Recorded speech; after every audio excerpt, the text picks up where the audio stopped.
እንደዋለልኝ ይሰማኛል። ታውቃለህ አንድም ቀን ስሰግድ ዱዓ ሳደርግ አይኔን መልስልኝ ብዬ ለምኜው አላውቅም። አልፈልግም። አይንህን እንዲመልስልህ አትፈልግም? አልፈልግም። ለምን?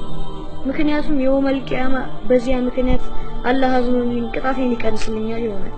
ከአላህ ፊት በወንጀል ያፍሬና ተናንሼ ስቆም በቁርአን ምን ሰራህ ብሎ ሲጠይቀኝ አይነ ስውር ሆኜ በማህፈዜ አዝኖልኝ ሊምረኝ ስለሚችል ዛሬ በዱንያ ማየቱ ይቅርብኝ። አላህ የፈለገውን መሐሪ ነውና እኔንም ይምረኝ ይሆናል። አልহামዱሊላህ አላህ እኔን በቁርአን አልቆኛል። ወደ ፈለኩበት ቦታ መሄድ ስፈልግ ብቻዬን እሄዳለሁ። ማንም እንዲመራኝ አልፈልግም።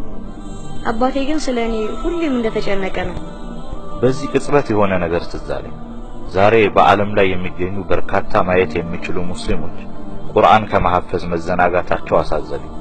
ያ አላህ ነገ አላህ ፊት ሲቀርቡ ምን አይነት ምክንያት ያቀርቡ? تكاسلوا عن حفظ القرآن يا الله ماذا ستكون حجتهم عند الله؟ الحمد لله على كل حال. ما شاء الله يا شيخ معاذ أنا علمت أنك أنت عندك قاعدة لابن القيم يكون በሁሉም ነገር አላህን አመሰግነዋለሁ። ማሻአላህ ሼክ ሙዓዝ የታላቁን ዓሊም የኢብኑል ቀይምን መርህ እንደምትከተል ሰምቻለሁ። አዎ መርህ ምንድነው?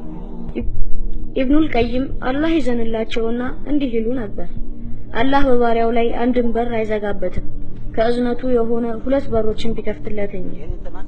ያ ማለት በጓደኞች መካከል ሆነ እነሱ ሲጫወቱ አንተ እንደነሱ መጫወት ባለመቻልህ አትከፋም ማለት ነው። በፍጹም አይከፋኝም። አንዳንድ ሰዎች አይናቸው ስለማያይ እንደ ጉድለት ይታያቸዋል ብዬ አልዋሽም። ልጅ እያለሁ አንዳንድ ጊዜ ይከፋኝ ነበር።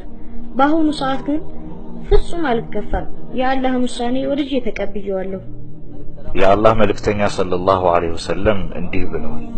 አላህ በሁለት ወዳጆቹ ወይም አይኖቹ ፈትኖት የሰበረን ሰው በጀነት ይክሰዋል። አላህ የጀነት الفردوس ወራሾች ያድርገን።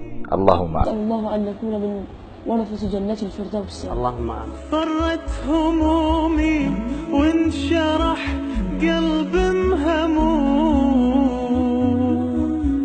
لما تليتك كل الأحزان فرت يا محكم القرآن يا مسكن ختوم أنفاسي من دونك أبد ما استقام.